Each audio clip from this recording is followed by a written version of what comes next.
Bueno, Alberto, bienvenido a Hablemos de Bitcoin, hermano. Otra vez en el podcast.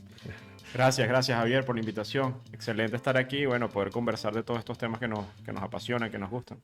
Bueno, y es un episodio que había tenido rato queriendo hacer, pero menos mal que no quedó como de proyecciones para 2023, sino que tenemos la oportunidad de analizar en caliente lo que está pasando con la banca, que realmente a mí me sorprende. O sea, yo no sigo los mercados así de cerca y me sorprende ver como un efecto dominó hasta cierto punto en ciertos bancos, en ciertos sectores de los servicios financieros, sobre todo relacionados con cripto, pero vamos a llegar hasta allá. De todas maneras, ya hemos tenido episodio con Alberto en su momento, así que lo van a poder encontrar en las notas del episodio, pero de todas maneras, si alguien no ha escuchado ese episodio, nos puedes contar rapidito quién es Alberto Cárdenas, qué es el CEIF, y bueno, bienvenido, no hablemos de Claro, Bitcoin. claro. Bueno, gracias Javier. Yo soy, digamos, administrador, tengo como carrera administrador. La gente piensa que soy economista, pero estudié administración y soy asesor de inversiones regulado. Tengo una designación que se llama Charter Market Technician, que es digamos, como una especialización en el área de mercados. Mi área profesional siempre fue en el área bursátil, en instituciones financieras. Y bueno, tengo una empresa de formación que se llama el Centro de Estudios en Inversión Financiera, que damos formación específica en áreas de mercado, para el área de inversión y el área de trading, ¿no? Y de riesgo. Entonces, bueno, eso es un poco lo que yo soy, lo que hacemos.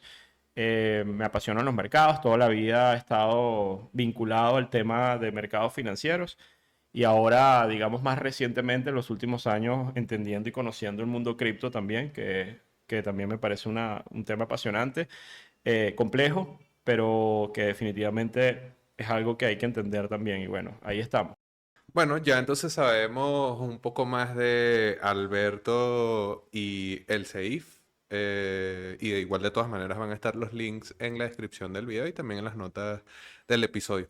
Como decía, quería hablar específicamente sobre lo que está pasando con los bancos porque, bueno, es lo que ha dominado las noticias últimamente. Bancos como Silicon Valley Bank, en su momento se habló de Silvergate, está Signature. Hay una serie de bancos relacionados con cripto, Bitcoin, etcétera, y tecnología también que están siendo afectados. Entonces quería un poco que nos hicieras cuál es el panorama de los mercados en general y cómo afecta esta crisis bancaria a los mercados. Yo creo que estamos en un proceso muy interesante, histórico. Para mí no es un tema menor lo que está ocurriendo hoy en día en los mercados y en las sociedades. Hay muchas cosas de las que podemos hablar, pero creo que es un ciclo histórico. Yo soy un fiel creyente en el tema de los ciclos largos, y creo que hay un proceso de ajuste importante en las sociedades, especialmente en el hemisferio occidental, en las economías desarrolladas, específicamente Estados Unidos, Europa. Y lo que estamos viendo realmente es el agotamiento de algunas cosas, o sea, y las consecuencias de unos excesos, básicamente de los bancos centrales en los últimos años, que generaron burbujas en los mercados financieros. Teníamos tasas de interés, los bancos centrales, para tratar de estimular las economías, especialmente después de la crisis financiera del 2008-2009, donde el mundo también tuvo un grave problema financiero, y a partir de allí las economías no podían crecer a las tasas que crecían antes de estos episodios, por un hiperapalancamiento y por unos temas estructurales importantes. Pero la solución que encontraron fue inyectar morfina monetaria al sistema y tratar de levantar las economías a punta de ramazos de dinero. En el caso del 2008, el presidente de la Reserva Federal era Bert Bernanke, y las soluciones en ese momento para levantar la economía americana fue Quantitative Easing 1, Quantitative Easing 2. Para los que no saben qué es esto, son programas de estímulo masivo que se distribuyen y que básicamente van a la banca, que en teoría deberían permear a la economía real, que deberían traducirse en inversión, desarrollo, etcétera. Bueno, permeó una parte, pero otra parte grande se quedó en el sistema y generó inflación en activos financieros, bueno, sí, generó un bull market interesantísimo en tecnología, en casi todos los mercados durante mucho tiempo. Esa solución, que era estabilizar el sistema por un problema básicamente en las hipotecas subprime que pasó en el 2008 y otras cosas. Pero esa solución de bajar tasas de interés a cero, de inyectar dinero, debería ser algo puntual, pero se convirtió en una regla y los bancos centrales siguieron haciendo esto durante los años siguientes, incluso después, 2014, 2013 y 2017, y bueno, llegamos después hasta los eventos del COVID, donde hubo los lockdowns masivos a nivel global y el mundo nuevamente entra en recesión, una recesión muy breve y la solución fue exactamente esa, pero además con esteroides, fue incluso muchísimo mayor de lo que se hizo en el 2008. Eso generó como una especie de burbuja muy rápida, nuevamente en los activos de riesgo.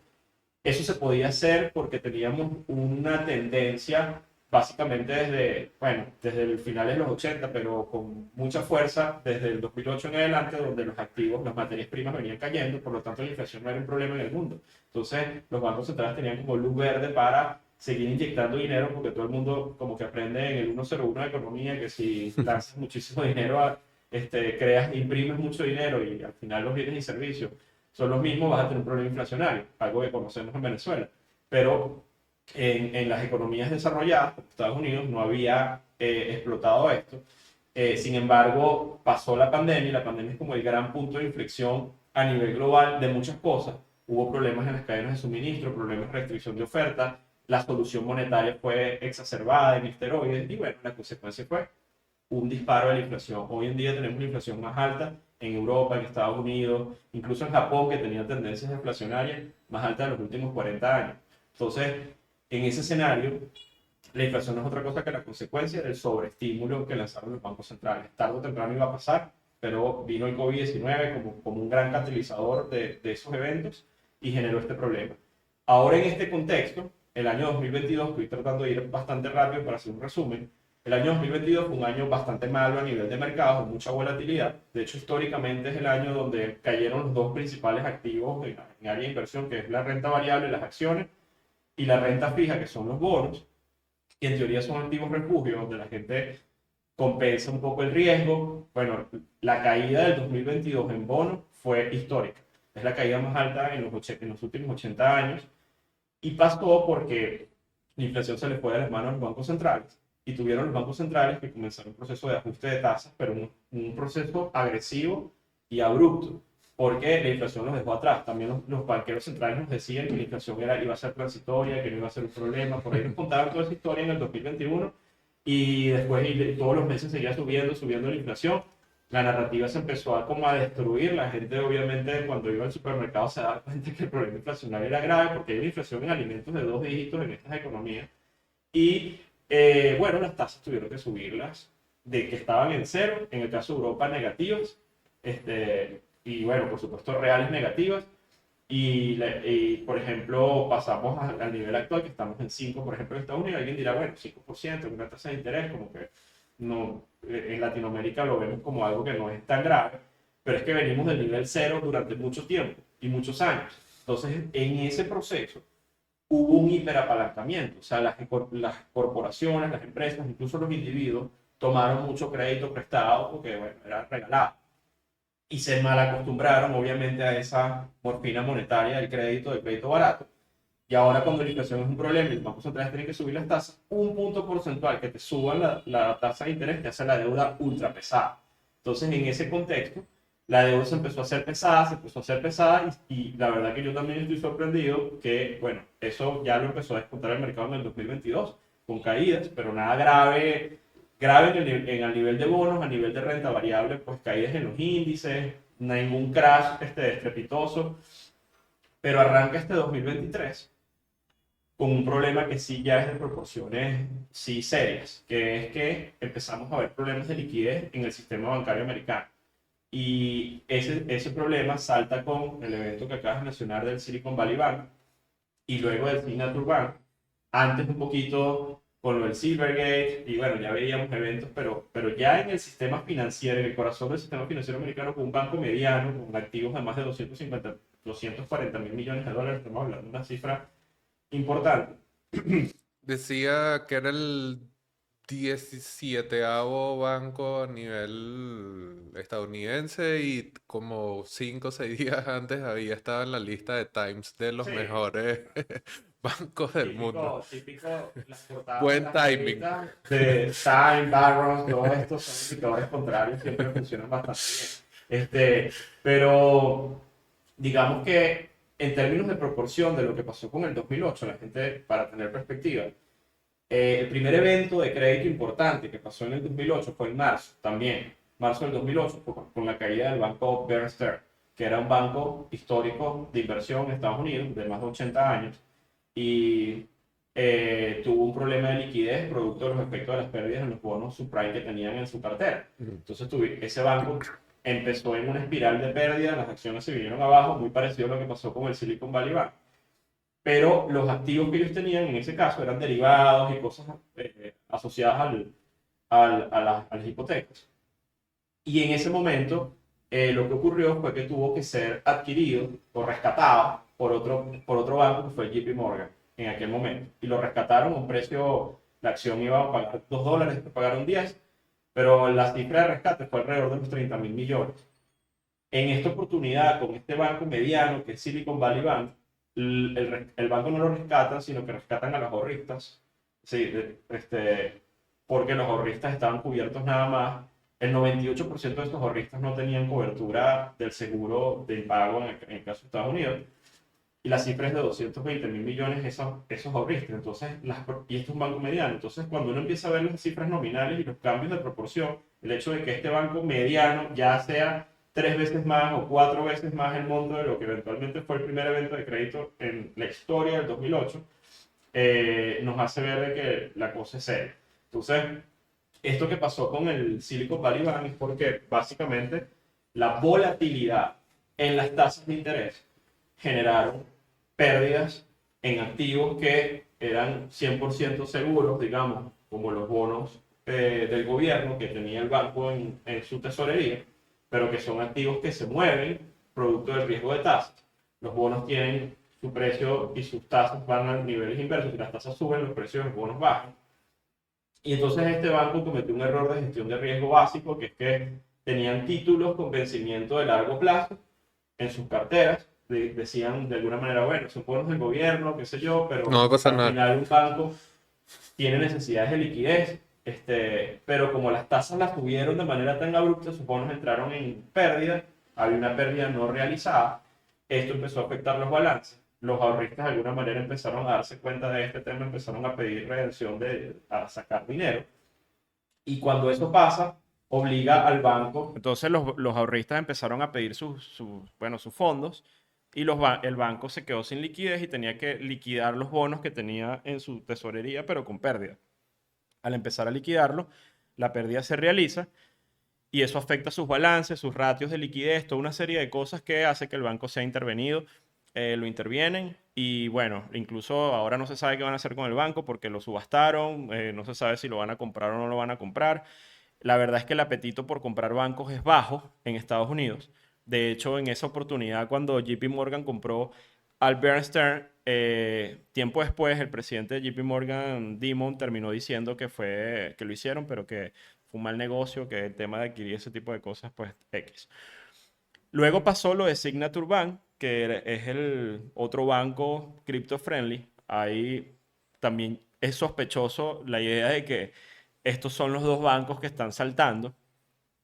Hay personas que he escuchado y sigo que son expertos en temas de riesgo bancario en Estados Unidos y la verdad es que ellos dicen que la mayoría de los bancos regionales y pequeños están sin cobertura o con muy poca cobertura para el riesgo de tasas.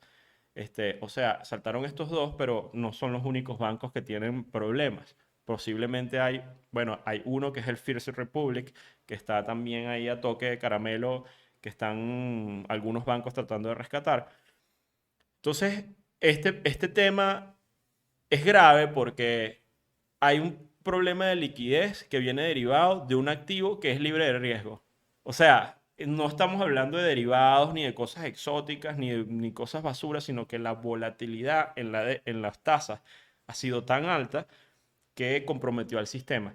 Y comprometió al sistema de manera, no sabemos en qué proporción, porque esto está pasando en tiempo real. Una cosa allí, tú dirías que Porque obviamente la gestión de las tasas de interés es algo que depende de la decisión de la Fed y de los demás bancos centrales, cómo se alinean con eso, pero que no se esperaban los efectos negativos que podría tener, que no sabían qué tan apalancada en cierto modo estaba la economía en Por el lado quizás. de la Fed, yo, o sea, me imagino que obviamente tienen que saber cómo están las cosas.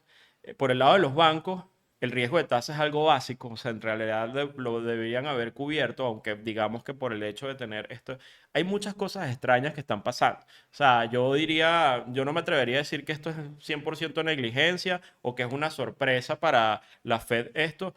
Yo creo que hay algo de intencionalidad, hablándote honestamente, no sé cuál es el plan detrás, pensando maquiavélicamente, pero hay personas que lo están elevando a esferas, están demandando al Senado, están diciendo cosas de, mira, están destruyendo la banca regional, por ejemplo, las medidas de auxilio que se están tomando, este fondo de cobertura para los bancos especiales que surgió a partir de la toma de control del Silicon Valley Bank, lo que están haciendo es básicamente cubriendo los depósitos de los grandes bancos, unos bancos que llaman de riesgo sistémico mayor, que son los bancos que no, too big to fail, o sea, los que no deberían caer nunca, un JP Morgan, un Goldman Sachs, un Citi, los grandes.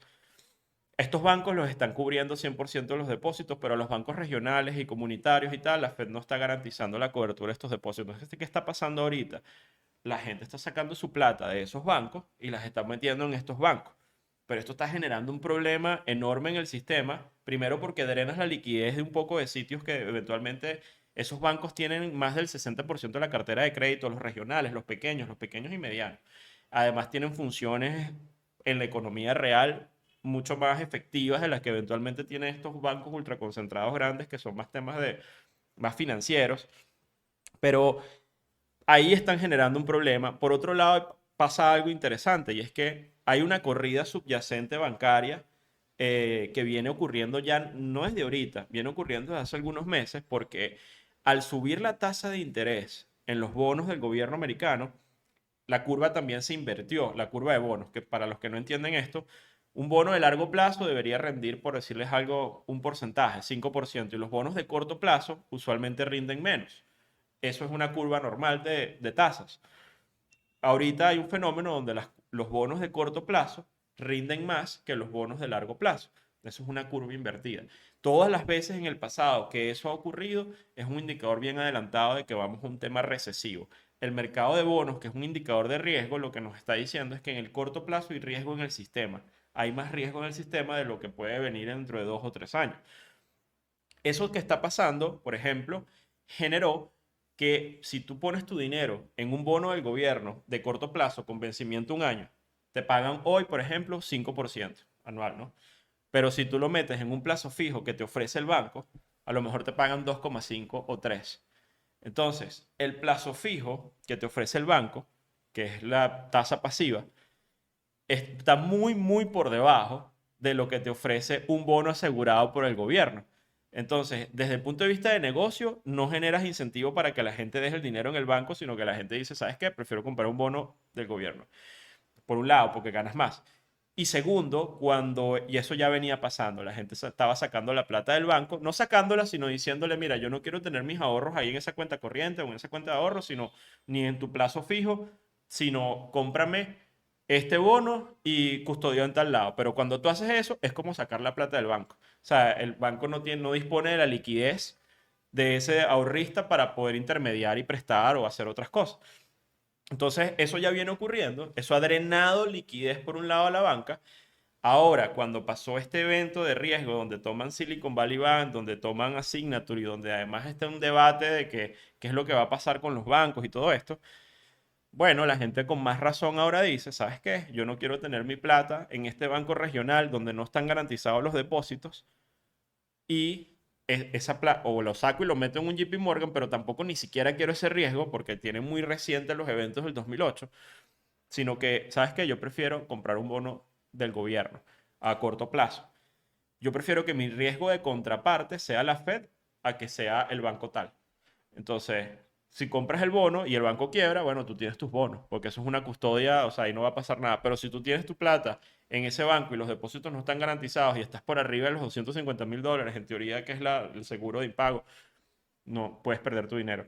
Entonces, eso está generando una corrida en masa de salidas de dinero que se está regando en el sistema americano, que bueno, va a traer consecuencias, vamos a ver cómo lo pueden parar. Pero la solución al final, verdadera de ese riesgo sistémico, es que las tasas bajen. Y las tasas no van a bajar ahorita de manera abrupta porque hay un problema inflacionario. Entonces, estamos como en la trampa, o sea, llegamos como al llegadero de los bancos centrales. O sea, ¿por qué suben las tasas? Porque hay un problema de inflación. Necesitas tener las tasas arriba para controlar la economía, enfriarlas, hacer que la inflación baje porque perdiste el control de los precios, que es uno de los mandatos de estabilidad monetaria. Eso va a traer un costo, sí, una recesión, pérdidas de empleo, algunas cosas, pero eso te va a calmar la estabilidad monetaria, haces un reset y vuelves a crecer luego.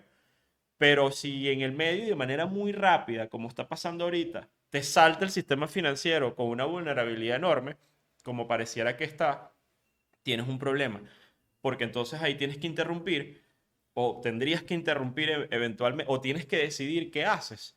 Sigo mi programa de ajuste de tasas para controlar esta variable inflacionaria que se me fue de control y bueno, llevarla a término sacrificando el sistema, o sea, porque al final van a haber otros bancos que van a saltar, van a haber otros problemas, ¿cómo lo rescato? ¿Cómo lo hago? Como esa pareciera que es la opción que decidieron, porque la Fed se reúne la semana que viene y tienen que decidir si siguen subiendo tasas. Mi opinión es que lo van a hacer. El Banco Central Europeo esta semana subió tasas, a pesar del problema del Credit Suisse y de lo que se está viendo también en Europa. Porque esto es sistémico, o sea, no es un tema solo de Estados Unidos, esto es un tema en Europa, estos son temas en otras economías, pero especialmente Estados Unidos y Europa son los más vulnerables. Este tema de Credit Suisse es algo similar, pero yo diría peor en el sentido de que ahí las carteras del Credit Suisse ya están otros activos de poca calidad, no estamos hablando solo de bonos americanos, estamos hablando de otras cosas, son temas de liquidez más importantes, son bancos más grandes, con más ramificaciones. Ahí yo hablaría del Deutsche Bank, que lo mencionaste también como uno de los bancos que está como también a punto de caramelo, que tiene una cartera de derivados enorme que eventualmente si el banco llegara a quebrar puede generar problemas sistémicos de riesgo muy fuertes y yo creo que eso lo vamos a ver. Yo creo entonces ahí viene la pregunta, ¿esto es negligencia? ¿Esto está siendo provocado? O sea, ¿esto no lo veían venir? Yo la verdad es que no pienso mal, o sea, yo sí creo que aquí hay un plan en desarrollo con algunos objetivos. Creo que al final es un tema de control de la sociedad.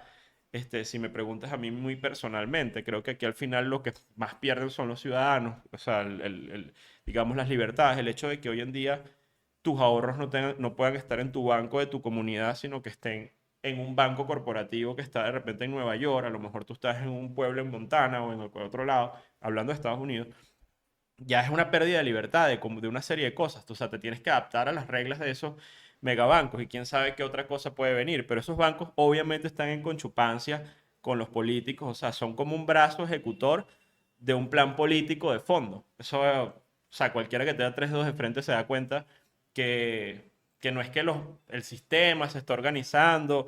O sea, en realidad JP Morgan toda la vida se ha usado como un mecanismo de tomas de decisiones, o sea, un brazo ejecutor del gobierno americano. Y eso lo estamos viendo ahorita. Que hayan sido Signature y Silicon Valley Bank también a mí me parece bastante sospechoso, como una racia que se está haciendo al ecosistema cripto, por ejemplo. En O su sea, momento hay un autor conocido, Bitcoiner, que se llama Nick Carter, que está como bastante enfocado en este tipo de temas sobre stablecoins y bancos y cómo esto se relaciona con cripto. Y él hablaba de cómo se podía ver una especie de operación choke point, ¿sabes?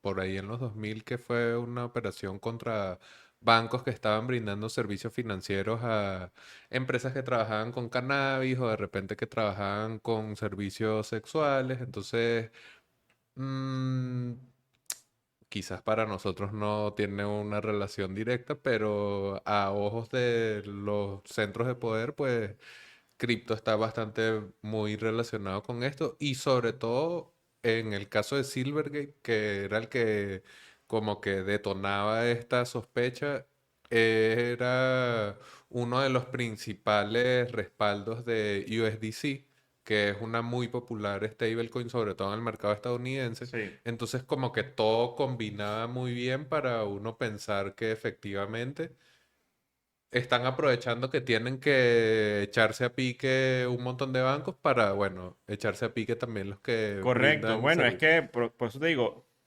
USDC tenía custodia en esos bancos precisamente, o sea, en todos los que tomaron, en Silvergate, luego en Silicon Valley Bank, que se quedaron 3.300 millones, y luego en Signature también tenían, pero ellos lograron sacar plata antes de que tomaran el control.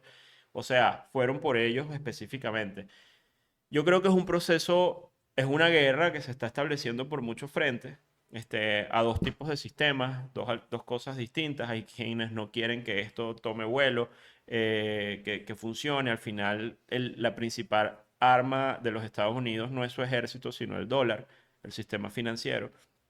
En segundo lugar, el ejército, pero digamos que el dólar es un mecanismo de control, o sea, bueno, es la moneda de reserva del mundo, todavía lo es, no es que el dólar va a desaparecer de la noche a la mañana, pero definitivamente es un mecanismo de control y la Fed con lo que decida con el dólar, pues tiene control de muchas cosas. Entonces, si tienes un sistema alternativo que va por otros rieles, que no pasa y no toca el sistema SWIFT o otras, obviamente es un problema para los que controlan esto.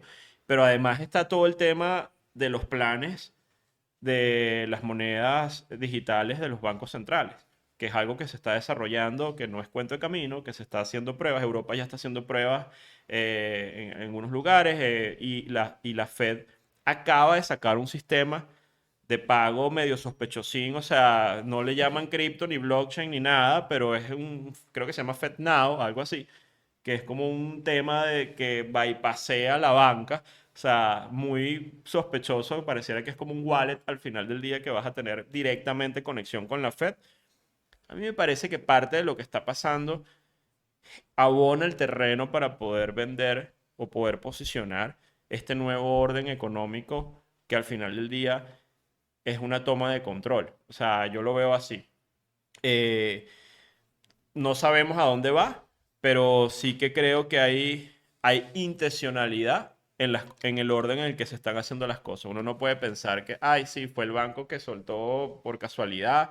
Yo creo que hay bancos también, ahora que se les puede salir de control, que esto puede ser un tema más importante, no tengo duda de que va a ser un tema más importante. Creo que este es el inicio de un proceso que no sé a dónde nos va a llevar, pero yo sí te puedo decir con objetividad, viendo los números, viendo las cosas, estudiando un poquito la historia y siguiendo los mercados, yo tengo la sospecha que esto va a ser mucho más severo de lo que vivimos en el 2008, a nivel de mercados y a nivel de impacto en la economía real. Entonces, esto puede ser un tema realmente importante en los próximos meses que implique, bueno, el establecimiento de un nuevo sistema, pero también una lucha, porque o sea, existirán alternativas que emergerán en medio de eso. Y ahí tiene un rol Bitcoin, por ejemplo, donde hay que ver cuál puede ser el papel importante que pueden jugar. Es que inclusive quería preguntarte un poquito sobre eso, porque sobre todo estos últimos días en donde Bitcoin ha subido casi 20%, o ahí en promedio en 3 4 días, y los bancos se han estado desplomando y lo que hemos estado hablando de problemas de liquidez y obviamente salida de capitales. Es difícil pensar que todos estos capitales van a ir a Bitcoin y tal, pero se ha comportado muy positivamente en este contexto. Sí, Entonces quería un poco hablar sobre eso, o sea, ¿cómo ves el comportamiento de Bitcoin así, sabes? Porque por allí cuando se anunció el cierre generalizado del mundo por el corona, pues obviamente Bitcoin tanqueó durísimo, durísimo, pero ahorita que se habla de riesgos sistémicos a nivel bancario, de riesgo generalizado en muchos mercados, Bitcoin está al alza. sí. Entonces, ¿qué quiere decir eso? Mira, yo todavía a mí me ha impresionado el comportamiento, me gusta un poco lo que estoy viendo. De hecho, esto hay que combinarlo con varias cosas. En el tema de Bitcoin, por ejemplo, nosotros siempre veníamos hablando de ese ciclo de 4 años que en teoría debería haber terminado entre noviembre y diciembre del año pasado. El ciclo interno de Bitcoin, su estacionalidad por su diseño, hizo mínimos justamente entre noviembre y diciembre, por ahí en los 15.8, 16K. y a partir de ahí he empezado en un tema de rebote interesante, pero nuevamente, volviendo al contexto actual de lo que está pasando en los mercados, hemos visto cómo ha subido el oro y hemos visto cómo está subiendo el Bitcoin. Estos dos, y al calor de cuando perdió la paridad USDC, que es esta gran stablecoin regulada en Estados Unidos, creo que muchos del ecosistema cripto optaron por ver a Bitcoin como un refugio, en- comiéndose la volatilidad, o sea, o asumiendo el riesgo de precio, pero diciendo, sabes, no tengo riesgo de contraparte, no tengo riesgo de emisor. Entonces, si yo creo en esto al final yo puedo estar aquí 2, 3 años, no tengo problema, prefiero esto a que simplemente me queden con mis reales atrapados en esta empresa que tiene un riesgo de quiebra. Entonces, cuando pasó lo de USDC, creo que hubo una migración importante, una parte a la otra stablecoin que es Tether, pero otra parte se fue a Bitcoin. Y esto lo conversé con muchas personas que están en eso y había ese criterio de decisión, bueno, va a haber volatilidad y tal. Y por otro lado, ahora con el tema, estamos hablando fallas en el sistema financiero. Entonces, Bitcoin nace en el 2009, justo en el calor de lo peor de la crisis financiera del 2008-2009, con una idea de ser un sistema alternativo, descentralizado, que no tenga los vicios que se vivieron en el 2008 y que se están viviendo ahorita. Entonces, obviamente, eso como que está muy reciente en la gente. Y yo siempre he dicho que Bitcoin iba a vivir una prueba de fuego en estos periodos y que esa prueba de fuego en parte es esto que estamos viviendo. Ahora, ¿cuál es mi perspectiva? Yo aquí tengo mis dudas acerca de si Bitcoin ya pasó lo peor en términos de precio, ya hicimos los mínimos, de aquí en adelante es un activo refugio y si el sistema colapsa, Bitcoin va a seguir subiendo. Yo no lo veo tan fácil porque creo que esta pelea está apenas comenzando y yo sí lo que creo que tenemos adelante es un riesgo de liquidez, o sea, y luego de insolvencia. O sea, el tema en los bancos y en el sistema tradicional es que esto debería continuar, esto apenas está comenzando y deberíamos ver caídas en los activos de riesgo, índices de acciones, liquidaciones masivas para reponer las pérdidas, un problema recesivo. Entonces, va a haber gente que va a perder su empleo, va a haber muchas liquidaciones producto de la necesidad de liquidar el activo para comer, para poder hacer frente a una economía que se fue a la mierda, pues. O sea, literalmente. Entonces, ese riesgo yo lo veo muy latente en el corto plazo. Ese riesgo viene como un riesgo sistémico, es un riesgo macro, es un riesgo que está arriba. Si tú ves Bitcoin como activo, el riesgo específico de Bitcoin me parece que está muy bien cuando tú ves las métricas on-chain, que sería como una manera de ver los fundamentales de una empresa. El equivalente para el tema de Bitcoin sería ver su data de cómo está la red, cómo está el hash rate, cómo están los mineros, cómo están los fees de transacción, cómo se comporta el Lightning Network, cómo está todas esas variables y uno ve que está bastante bien en términos generales, con algunas, bueno, sí, los mineros están pasando agua, han pasado trabajo, pero digamos que la red y sus variables fundamentales está bien. Entonces el riesgo específico de Bitcoin está bien, pero el riesgo sistémico está muy mal. Entonces, esto que está aquí arriba, la liquidez de Bitcoin es una gota de agua en un océano de la liquidez de los mercados. Todavía es una cosa muy chiquita. Entonces, si se prende el rollo, como eventualmente parece que se ha prendido, todo va a sufrir, incluido Bitcoin. Entonces, puede ser que Bitcoin esté en el ciclo correcto, o sea, haya iniciado su ciclo alcista por su riesgo específico y su naturaleza, pero viene un ciclo macro arriba que se impone, que puede traer recesión, que puede traer problemas de liquidez y riesgo sistémico y lo va a impactar. Y eso lo puede llevar incluso, puede hacer que Bitcoin esté por debajo de los mínimos, en teoría, que debía tener por su ciclo natural. Y esto es como un ejemplo. Quizás antes de la pandemia, el petróleo estaba bien desde el punto de vista, o sea, había bajado tal, y podíamos tener, había problemas de oferta y uno podía decir, bueno, el petróleo en $20 está barato. Y ese es el nivel. Y el costo de producción a lo mejor es 30. Pero vino el ciclo macro arriba que se impuso, que nada tenía que ver con el fundamental directo del crudo. Hubo el lockdown y el petróleo se fue a cero, no a cero, a negativo en los contratos de futuro. Pasó puntualmente, algo que no pensábamos que iba a pasar, pero bueno, eso fue algo de corto plazo. Ahí mira dónde está el petróleo, después hizo máximos de manera muy rápida, es un activo antifrágil. Yo creo que Bitcoin tiene propiedades de antifragilidad, o sea, pero ojo, eso no quiere decir que no pueda vivir, porque la antifragilidad al final lo que te dice es que no importa las volatilidades Se que va a vivas, recuperar. te vas a recuperar. Es más, te hace más fuerte. Cuando Pero tienes no shock te de dice que no vas volatilidad, a tener pero no te volatilidad. dice que no vas a tener una volatilidad sabrosa. Entonces, yo sí creo, en mi opinión, que el ciclo macro está a mitad de camino en la parte fea. O sea, vamos a ver, ahorita es que vamos a ver el desarrollo de las cosas feas, que son los temas de liquidez primero. Cuando hay un tema de liquidez, ¿qué pasa? Los dólares escasean, empiezan a escasear. Ahorita hay un problema de liquidez gravísimo porque, por ejemplo, vimos que los bancos hace 3 días tomaron una opción de prestamistas de último momento, que es esta ventana que da la Fed, más de 200.000 millones de dólares para poder hacer frente a la liquidez. La gente está hablando que es un QE, que es un nuevo programa de estímulo, que la hoja de balance de la Fed está subiendo, pero en realidad eso lo que es una señal de que el sistema se quedó sin liquidez.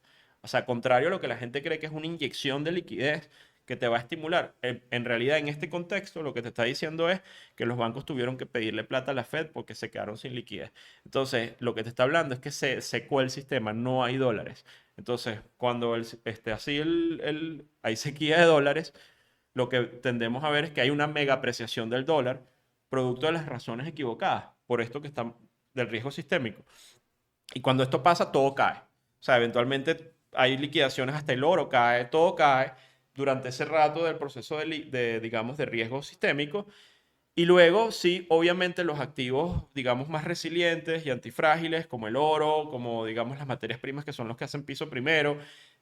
Obviamente, después, ¿qué pasa? ¿Qué solución tienen los bancos centrales? Volver a imprimir y volver a inyectar dinero para tratar de levantar la economía, porque no tienen otra.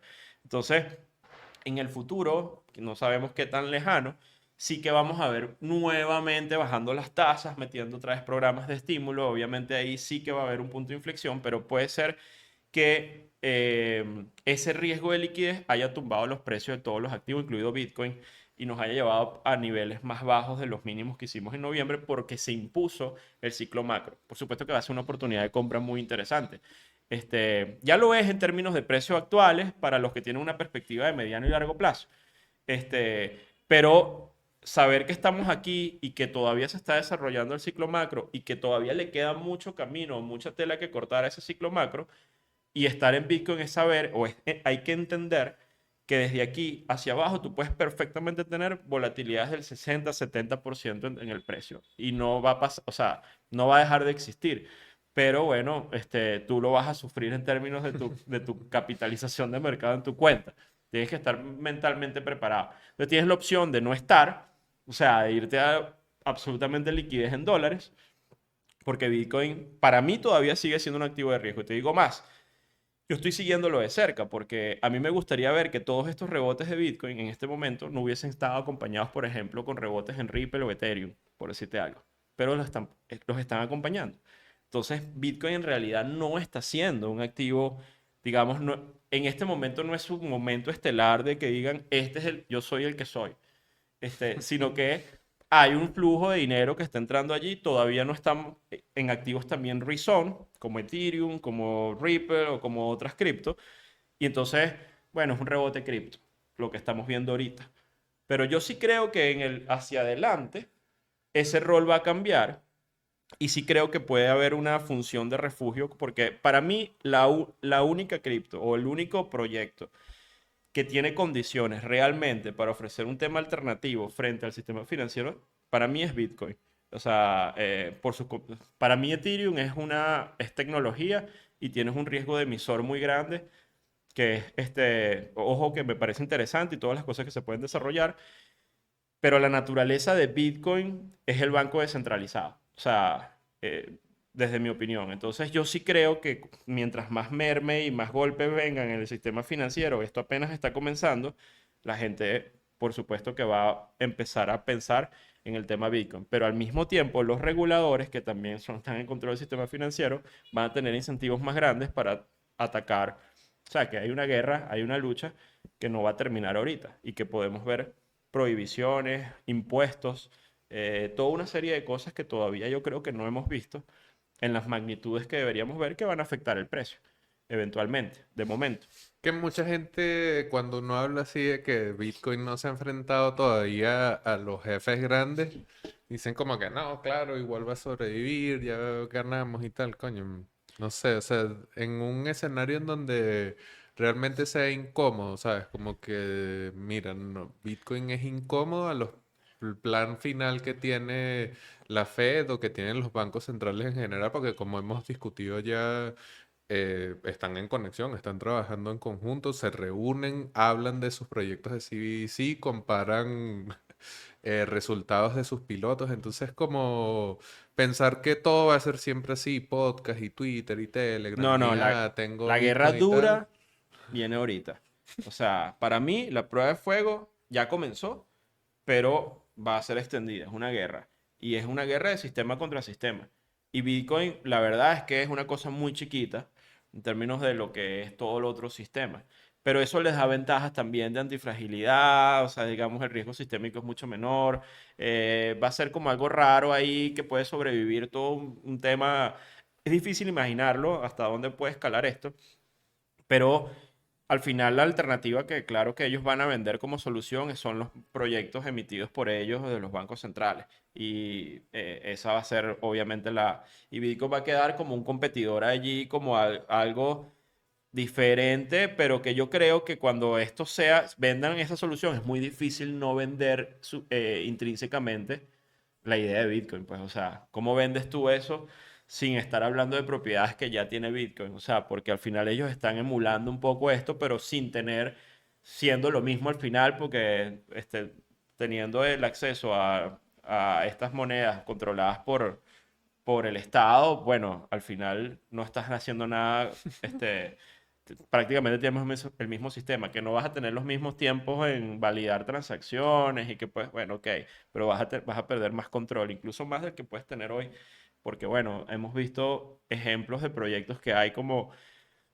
monedas que tienen fechas de vencimiento, que pueden incentivar el gasto en algún momento. La idea de hacer tantas cosas que se pueden hacer con contratos inteligentes o con tecnología. Entonces, Bitcoin va a quedar como algo, en mi opinión, digamos, raro, como una materia prima allí, bueno, sí, como el oro digital. eh, como el oro digital. ¿Sabes que yo puse en Twitter para que los quienes nos escuchan o que vayan pendientes de escuchar el episodio nos dejaran algunas preguntas? Entonces, bueno, vamos a montar algunas allí. Claro. ¿Por qué se generaría desconfianza y pánico si el Banco Central Europeo no sube tasas un poco más? Me imagino que esta fue antes de que se subieran las tasas, pero ¿por qué si no lo hubiesen hecho hubiese generado miedo? Eso queda latente para la Fed, por ejemplo, que tienen la reunión ahorita la semana que viene. Imaginémonos que la semana que viene Powell llega y dice, ¿saben qué? No vamos a subir tasas. O sea, sí puede generar pánico o puede generar un tema porque es un reconocimiento real de que el problema es demasiado grave en el sistema en estas alturas que no les permite seguir el plan que habían vendido durante todo este tiempo y se van a jugar su credibilidad. O sea, porque Powell lo que vino, el presidente de la Fed lo que viene contando es que ellos tienen que seguir subiendo las tasas porque el objetivo de la inflación tiene que llegar al 2%. La inflación hoy por hoy es 6%, hay quien dice que es más, pero digamos que las cifras oficiales son 6%. Y hay un gap enorme entre 6 y 2%. Llegar ahí requiere tener unas tasas altas durante bastante tiempo para que la inflación caiga. Y si Powell viene y dice, no, ahora no vamos a seguir subiendo tasas, sino que tal, es un reconocimiento de que hay problemas graves y eso puede generar más pánico. Yo creo que el pánico ya está. O sea, yo creo que ya el temor de que hay problemas está con todos los eventos que han pasado. Y creo que lo que va a hacer la Fed es no, como ya está, no perder la credibilidad, tratar de atajar los riesgos específicos que hay como puedan. Yo creo que igual va a ser un tema complicado, pero digamos que lo están haciendo. Y seguir con su plan, no subir 50 puntos, sino 25, quedarse allí. Miren, subimos 25 con el plan para que... Y bueno, y por otro lado, subyacentemente, tratar de meter plata para rescatar los bancos, como lo estamos viendo con las hojas de balance y con los préstamos que están dando de último momento para los bancos, pero sí subir las tasas.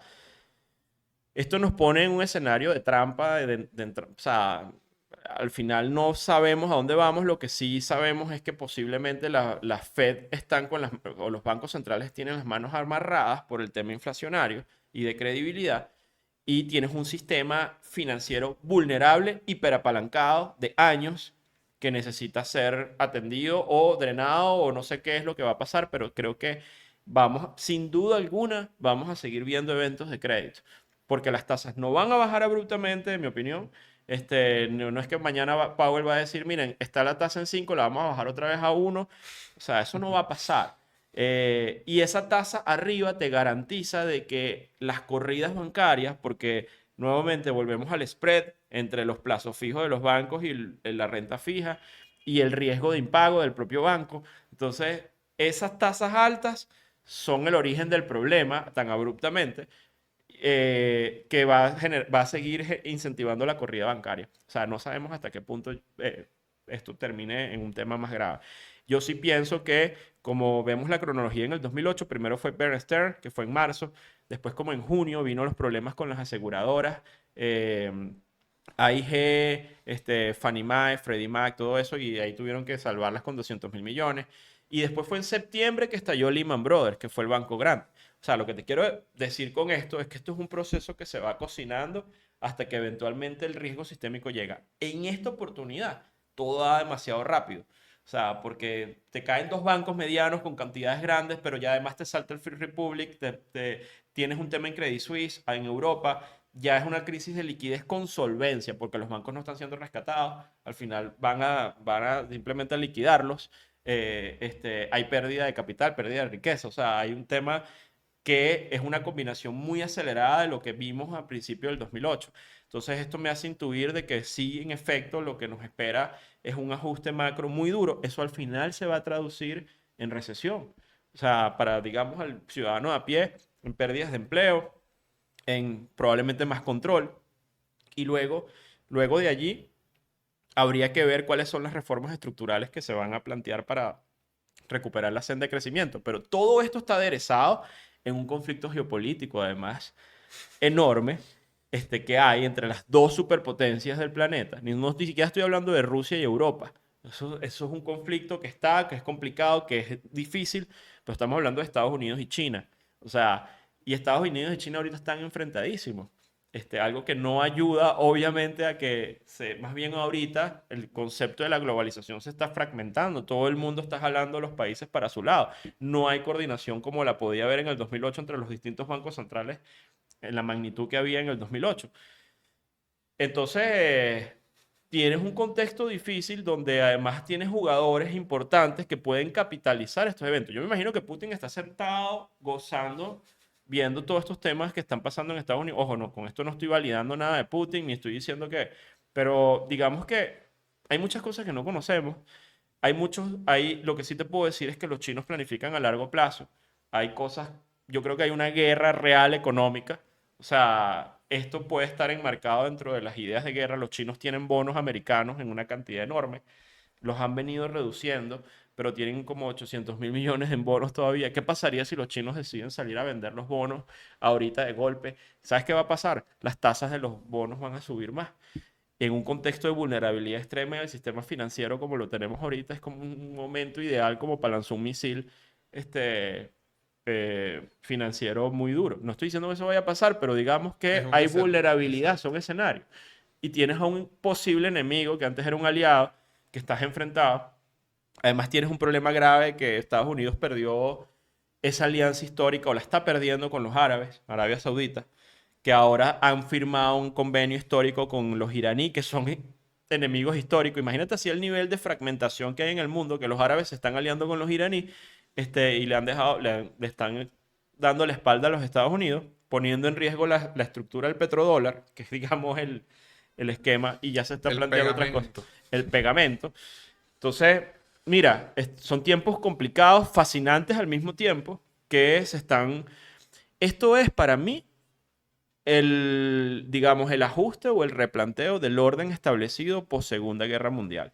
O sea, de tanto en tanto, cada 90 años el mundo se mete en un desbarajuste y reajusta las cosas. El último lo tuvimos con la Segunda Guerra Mundial y esos acuerdos que vinieron después le permitieron a Estados Unidos y a Europa, pero más que todo a Estados Unidos, capitalizar una senda de crecimiento enorme e importantísima, pero luego esos tienen, digamos, esos ciclos están limitados por muchas cosas, incluso por excesos, pérdidas, desvíos incluso en los liderazgos. Y Estados Unidos para mí está en declive no desde ahorita, del año 2000, desde el punto de vista del ciclo. Creo que el 11 de septiembre fue un punto de inflexión importante, y ha perdido liderazgos a nivel geopolítico y a una serie de cosas que están capitalizando a otros como el caso de China. Eh, entonces, estamos en un contexto donde muchas cosas se están replanteando. El caso de Estados Unidos, ahorita Biden, por ejemplo, tiene una popularidad muy baja. Yo creo que vamos a un tema importante de conflicto interno político y social en Estados Unidos, sobre todo a la luz de las elecciones que vienen en el 2024. Entonces, este tema bancario, de liquidez, de problema económico, pasa en un momento también muy delicado de político y social en Estados Unidos, donde además hay mucha polarización, hay temas de violencia que le hemos visto crecer en los últimos años. Entonces, es una situación complicada que va a requerir muchísimo liderazgo que yo no veo. O sea, no lo estoy, creo que por eso siempre hablo de que aquí hay una crisis de liderazgo profunda. Y eso al final termina generando inestabilidad social, que luego genera como los resets, o sea, las guerras internas, las cosas, y al final de ahí surgen nuevos pactos sociales o nuevos órdenes que no sabemos de qué magnitud o naturaleza van a ser, pero pareciera que van a venir en los próximos años. Nos preguntan también, aunque esta parte ya la has respondido un poco, sobre todo con las predicciones a nivel macro, pero dice, en vista de estos eventos recientes con los bancos americanos y ahora suizos, y que el gobierno se haya tentado a parar de seguir subiendo los tipos de interés, ¿cuál sería la previsión a nivel macro y cómo afectaría a Bitcoin? En parte nos respondiste cuáles serían las previsiones a nivel macro en un escenario así, pero suponiendo que siguieran esa tentación de parar un poco la suba de los tipos, ¿qué pasaría con Bitcoin? Sí, fíjate que yo justamente hablaba en el espacio oleaje, que lo tenemos en 6 Pro en estos días, que viendo la historia, estos eventos donde paras los tipos o inyectas liquidez al sistema en medio de un problema ya financiero, alguien lo puede ver como algo de estímulo y donde todo debería subir, pero lo que ha ocurrido, si tú ves la historia, por ejemplo, el 17 de septiembre del 2008, 6 bancos centrales coordinadamente decidieron inyectar el Banco Central de Suiza, el Banco de Canadá, la Fed y el Banco Central Europeo, meterle dinero al sistema de manera masiva para poder estabilizarlo. A partir de allí, en el momento en que dieron el anuncio y tal, los mercados subieron como 5, 6, 7% celebrando la noticia, pero inmediatamente después de ahí empezó el verdadero crash, porque había un reconocimiento real de que había un tema sistémico grave en el sistema. Y el mercado siguió bajando, bajando, bajando, bajando.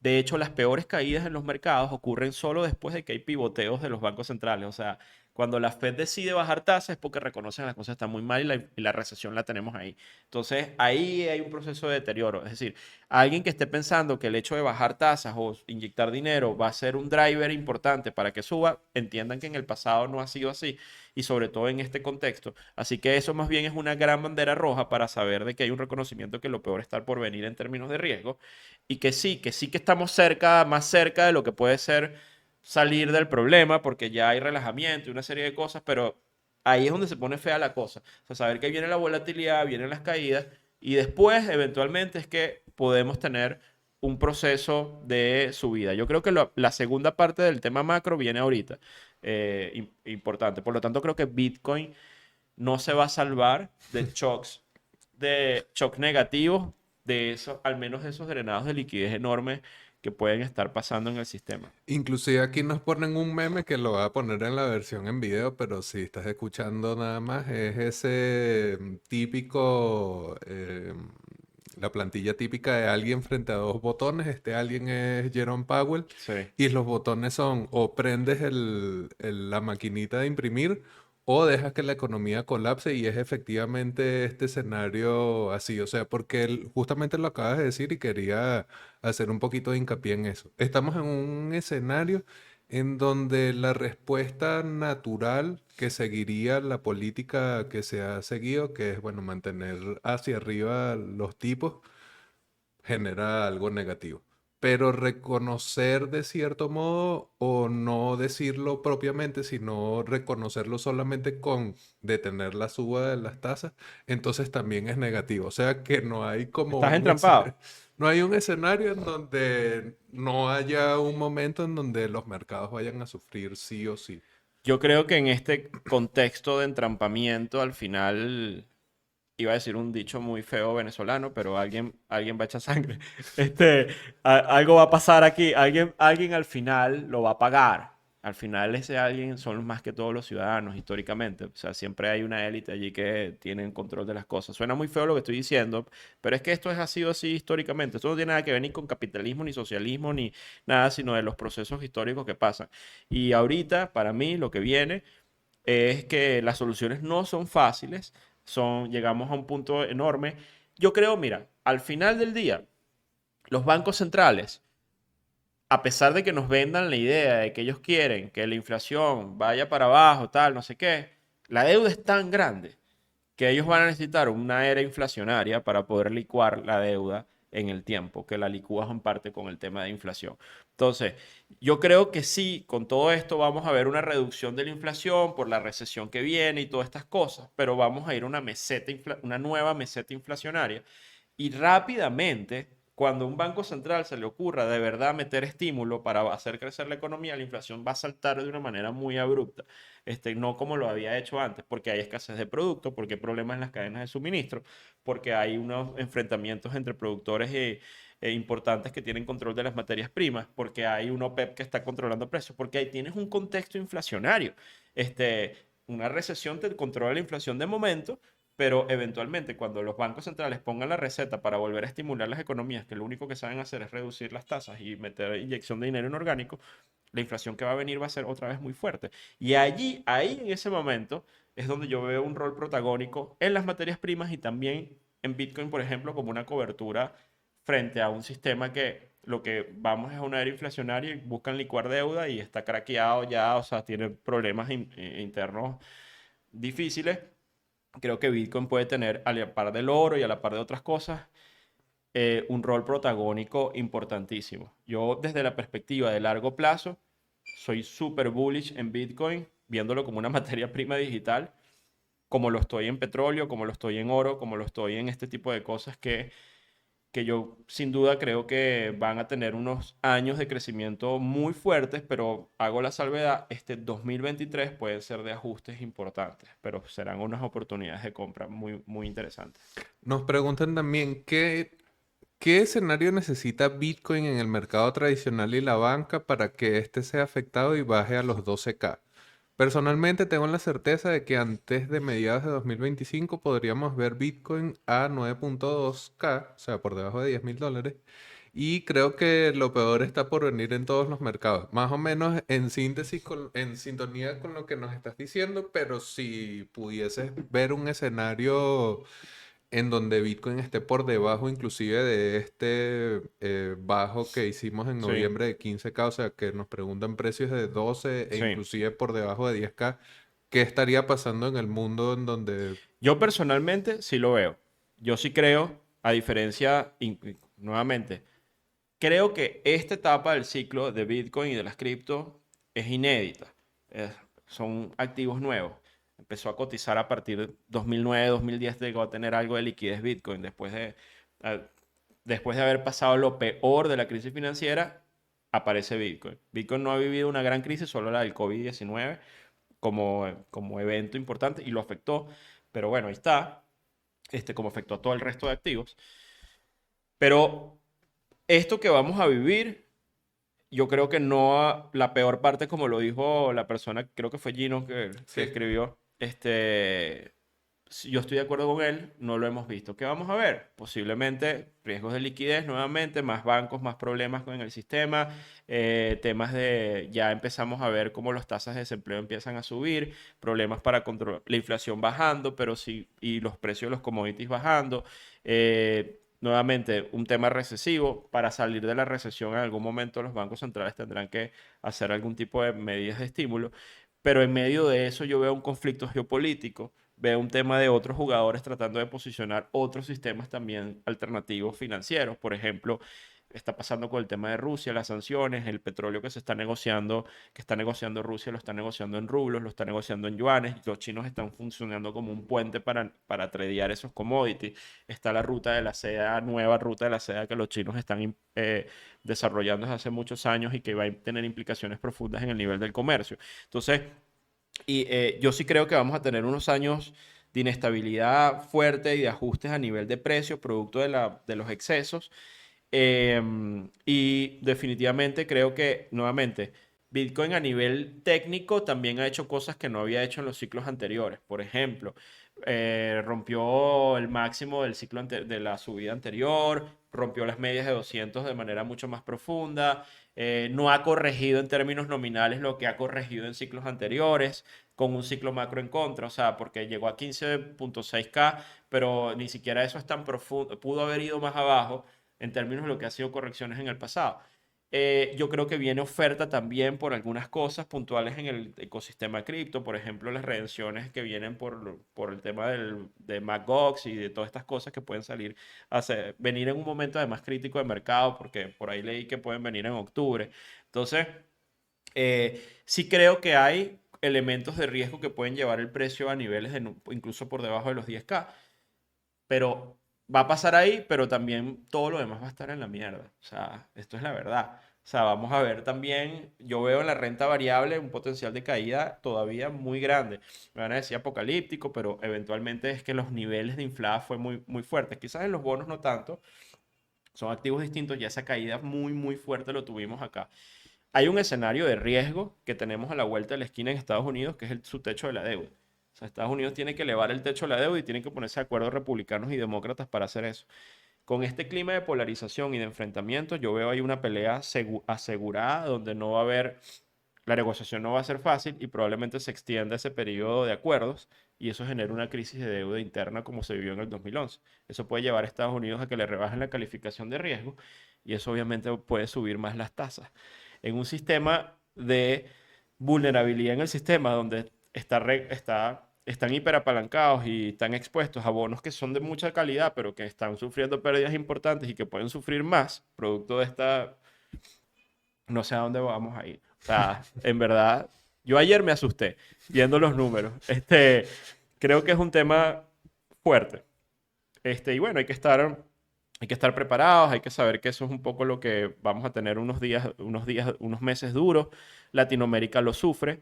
El choque externo básicamente de Latinoamérica viene por caída en los precios de los commodities. Somos una región exportadora de petróleo. El petróleo rompió los $70 el WTI hace 2 días y lo hace en un contexto donde Rusia y Estados Unidos colisionaron en un jet ruso contra un dron. En otros momentos el petróleo hubiese subido mucho por riesgos geopolíticos, no pasó.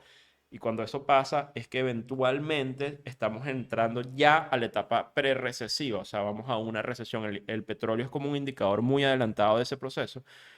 Y bueno, Latinoamérica lo va a sentir además con devaluaciones de los tipos de cambio, con problemas en los déficits fiscales, porque va a entrar menos dinero de la factura, no solo de petróleo, sino de metales, cobre, níquel, tal, desde Argentina, de granos, desde Argentina hasta México, somos una región exportadora de commodities. Y ahorita vamos a vivir un shock negativo en precios de commodities, lo cual nos va a derivar en volatilidades en los tipos de cambios, de evaluación. Y bueno, hay que saber que nos vamos a enfrentar a unos meses complicados, los latinoamericanos. Nos comentan aquí, creo que alguien estuvo en el meetup con los Leos que donde Alberto habla de Bitcoin a 10K, que pregunta que para cuándo Bitcoin a 10K. ¿Por qué no analizar Bitcoin con datos on-chain? En su momento, al principio, Alberto nos dijo que es la forma de ver, en cierto modo, los fundamentales de Sí. Bitcoin. Y analizar Bitcoin con las variables típicas de las acciones no pudiera ser un error. Bueno, es que Bitcoin en realidad no se analiza con las variables típicas de las acciones, no lo puedes analizar así. Lo vuelvo a decir, en el caso de Bitcoin, entender el riesgo específico de Bitcoin, tienes que usar data on-chain. Tienes que ver de que es tecnología, pero también es la red. Tienes que ver un poco el estado de las wallets, la red, el procesamiento de pagos, los fees, y compararlos con el ecosistema, cómo están otras blockchain, por ejemplo, cómo están los fees de Bitcoin con Ethereum o tal, tal, o sea, un poco para ver la salud específica del activo. Eso lo hace uno y es lo que es lo correcto. Pero no es lo único que uno debe ver. Eso, Bitcoin y cualquier otro criptoactivo o cualquier otro activo está inmerso en un ecosistema de liquidez global, en una economía global, interconectada, compleja, que tienen efectos. Uno puede analizar los fundamentales de Apple y darse cuenta que la compañía pues está bastante bien vendiendo, tiene posiciones de cash y en teoría con esa información puede llegar a decir Apple es una compra porque está vendiendo, pero eso no es garantía de que el precio de Apple no se pueda desplomar porque hay un riesgo sistémico arriba que afecte a Apple, es decir, que hay una crisis bancaria, por ejemplo, que no tiene nada que ver con Apple, pero a lo mejor los métodos de pago y los canales de rieles de pago de Apple eran a través de Silvergate no sé, Signature Bank. No sé, estoy poniendo un ejemplo y bueno, se afectó a la empresa y se vino para abajo. O hay una recesión y la gente simplemente no tiene más plata para comprar iPhone y prefieren estar comprando teléfonos más baratos. Quizás la empresa tenía buenos números, pero vino un riesgo sistémico afuera y los afectó. Eso es típico, eso es lo que pasa con el ciclo macro que se impone. Usualmente lo que suele ocurrir es que los riesgos sistémicos no son muy comunes, o sea, no es un evento que vamos a ver todo el tiempo. Estos son eventos que pasan cada 10 años, cada 12 años, cuando hay un desgaste del sistema y necesita ser limpiado. Por lo tanto, el resto del tiempo, la manera de analizar las cosas son muy enfocados en el activo como tal, porque tienes detrás un ciclo que te soporta de expansión y crecimiento y bueno, no vale la pena mucho enfocarse mucho en entender esas variables macro si sabes que las cosas van funcionando bien. Pero cuando eso cambia, donde la marea ahí sí cambia, si tú no eres, si te quedas enfocado nada más en ver el activo específico y te quedaste con ese riesgo, no estás entendiendo que afuera te está cambiando la marea, así tú creas que esto vale lo que sea que vale, esto arriba se impone y puede llevarte a tendencias que pueden durar meses o años con mucho dolor y caída en los precios y la compañía está bastante bien o el activo está bastante bien. El ejemplo es el petróleo, por ejemplo, que fue negativo. El ejemplo pudo haber sido el oro en algún momento. El ejemplo puede ser Bitcoin en la crisis del COVID. El ejemplo puede ser, o sea, hay múltiples ejemplos que nada tienen que ver con el riesgo específico. Por eso es que siempre hay que ver los ciclos macro como importantes, o sea, y entender dónde estamos para, no solo para protegerte, sino para capturar la oportunidad. Porque en medio del desastre macro, nadie va a querer comprar nada, nadie va a querer hacer nada, todo el mundo cree que todo es malo, pero ahí hay cosas buenas, que si identificaste el riesgo específico y es bueno, ahí es donde está el valor. Entonces el riesgo macro lo que te da es una bendición porque te lleva a precios de descuento, cosas que en teoría deberían estar mucho más altas porque tienen valor, pero las presiones macros te las llevaron a niveles de oportunidad.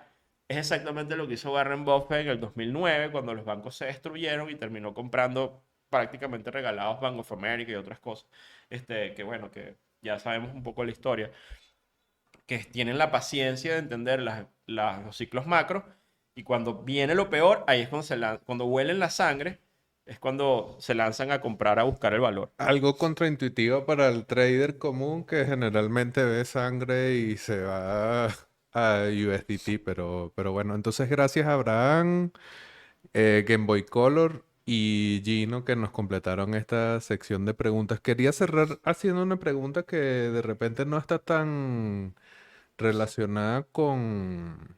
Bueno, sí, pero no directamente, porque como hablamos de crisis de liquidez y hablamos de instituciones financieras Ujú. sufriendo y servicios bancarios que de repente quedan en el aire porque el banco desaparece.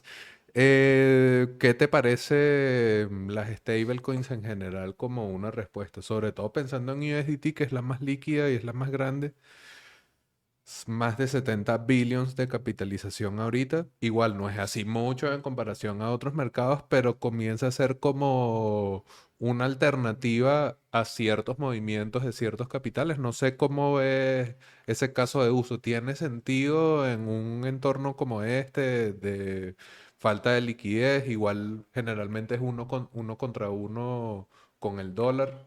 Sí. Entonces hay un poco. Sí, yo creo que las monedas estables tienen todo el sentido del mundo. Obviamente, yo era al principio bastante resiliente a la idea por el riesgo de contraparte del emisor en un contexto poco regulado, donde te pueden decir que es 1 a 1, pero al final, ¿quién garantiza eso?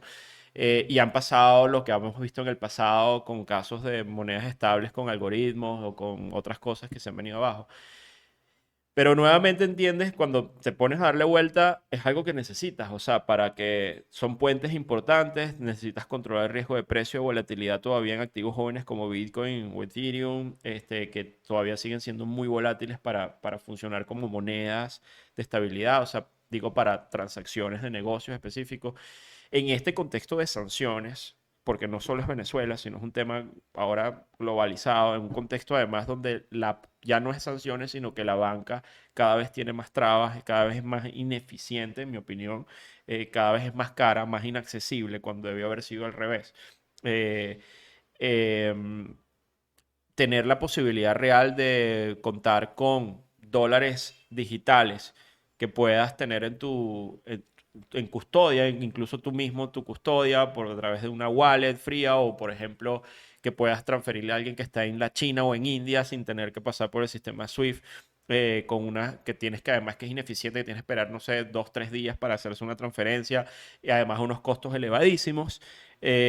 Hoy por hoy, usando alternativas como Tether o USDC, la verdad es que es una cosa increíblemente eficiente y ahora yo como usuario me he dado cuenta y Venezuela, lamentablemente por las razones que todos conocemos, ha sido enfrentada, bueno, tiene sanciones, tiene un poco de cosas.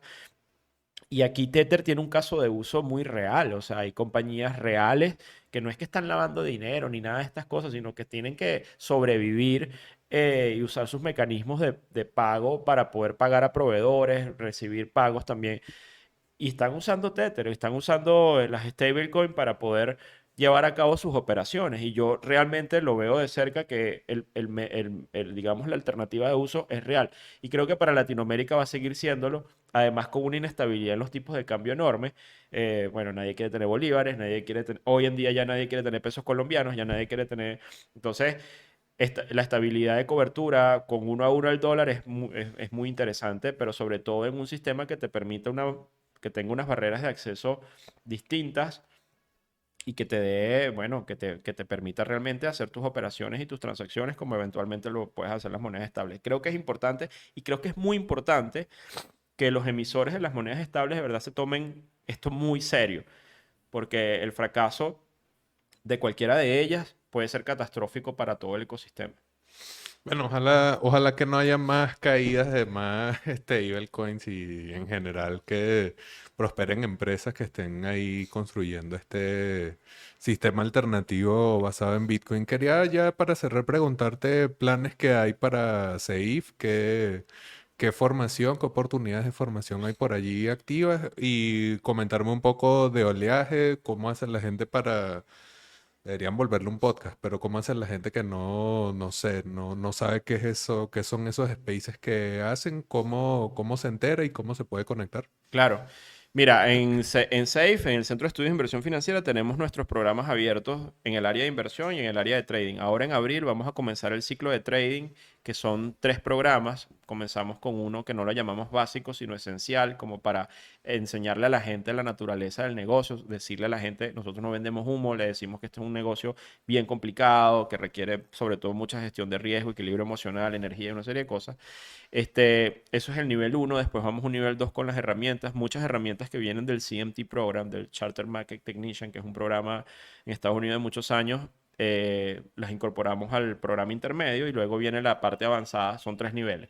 Eso es ciclo, comienza ahora en abril. Las personas interesadas nos pueden escribir sin ningún problema. Estamos terminando el Inversionista Pro, que es un programa, nuestro programa insignia para inversionistas, para diseñar, ejecutar carteras de inversión. Y también estamos terminando este ciclo, el programa que hicimos sobre inversión en materias primas, que lo hicimos el año pasado, desde octubre, porque creemos que es interesante especializarse en entender las oportunidades que vienen en el sector de materias primas en un contexto de crisis de energía, en un contexto de crisis de alimentos, en un contexto inflacionario. Estamos preparando a los alumnos. Vamos a hacer la segunda edición, pero va a ser en el segundo semestre del año. Así que bueno, lo inmediato son los ciclos de trading, nos pueden escribir. Con respecto a Oleaje, Oleaje es un espacio en Twitter que hacemos los jueves. Antes lo hacíamos más en la mañana, ahora es a la 1 de la tarde, hora Venezuela, 12 del mediodía, hora Nueva York o Miami. Eso lo hacemos para comentar la realidad de los mercados semana a semana. Y los que no pueden conectarse, el espacio queda grabado, lo pueden buscar en nuestro timeline, pero también lo estamos descargando y lo tenemos en el canal de YouTube de Safe. Así que pueden escuchar los episodios en el canal de YouTube si no están conectados en vivo. Cada uno de los episodios, con un poquito de tiempo, los bajamos, lo que nos permite Twitter los audios, y los episodios de las últimas 2 semanas lo pueden escuchar en el YouTube, en nuestro canal de Safe, pero también lo pueden escuchar en nuestro timeline. Y bueno, ahí Javier, te voy a invitar para un próximo oleaje cuando tú puedas para hablar más de estos temas cripto y específicamente de Bitcoin, que tú eres un conocedor del tema. Y la verdad es que hoy, últimamente lo hemos hecho donde yo tengo una participación yo solo, como un monólogo, pero siempre tenemos un invitado, alguien experto en un área en esos espacios para hablar, debatir, entender un poco las visiones que pueden tener otras personas acerca de los mercados, y eso es un poco lo que queremos hacer con ese espacio. Bueno, ya saben que Twitter no es solamente para el shitpost, también tienen oportunidad de aprender y bueno, también analizar los mercados allí con Alberto y la gente de Safe. Van a estar las redes sociales de Safe y de Alberto en la descripción y las notas del episodio, así que bueno, muchas gracias Alberto por tu tiempo. Buena actualización del episodio anterior. Ojalá el panorama fuese un poco más prometedor, pero me parece interesante la perspectiva de considerar cada uno de esos momentos álgidos como una oportunidad también, ¿no? Porque al final, en mercados alcistas, supuestamente todo el mundo hace dinero, pero realmente no es tan simple y estar preparados en momentos bajistas para uno tener las herramientas y tomar las oportunidades me parece un approach bastante interesante. Totalmente, yo creo que es una bendición lo que viene, oportunidades históricas. Lo que hay que hacer en este tiempo para mí es prepararse, educarse, tener muy claro lo que es, llevarla con calma, no desesperarse, no volverse loco, y saber que sin duda vienen estas crisis, traen también, parece un cliché, pero en realidad en términos de inversión es así, traen grandes oportunidades. Hay que tener un poquito de paciencia y esperar los momentos adecuados. Bueno, excelente. Recuerden que Hablemos de Bitcoin es patrocinado por Horror Horror.